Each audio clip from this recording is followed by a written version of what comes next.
Everybody, whether rich, poor, educated, uneducated, or believer or non-believer, everyone want happy life. There's no question, no need investigation. He calls himself a simple Buddhist monk, but he is called the Dalai Lama because he's believed to be a reincarnated Buddha. The exiled spiritual leader of Tibet is something of a rock star, meeting with everyone from Richard Gere to Barack Obama. He's a Nobel Peace Prize winner, but China's government calls him a criminal.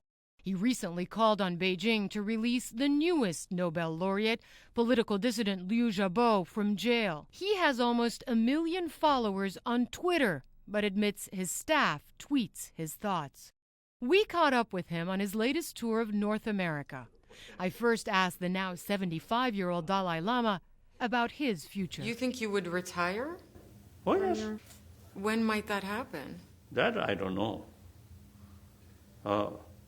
Usually, now, recently, in South India, we have one big sort of meeting. At that time, I asked the people, the meeting, whether I have the human right or not. Mm-hmm. That if I also human being, naturally, I also have the human right. So, including retirement, also my right.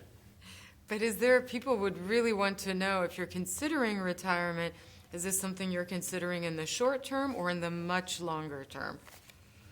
Sooner or later, I have to go.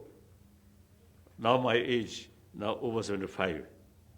So next 10 years or 20 years, one day I will go. So many world leaders over the last 5 or 6 years, for instance, the leaders of countries who met with you readily 10, 15 years ago are, it seems, more reluctant to meet with you so as not to anger China. Is that something that you feel is fair to say? Some cases it happened, but that doesn't matter. My main sort of interest is meeting with the public, not few leaders. And of course, occasionally I have certain sort of political agenda. That's my visit to Washington or Brussels. And then I usually have the opportunity meeting with leader.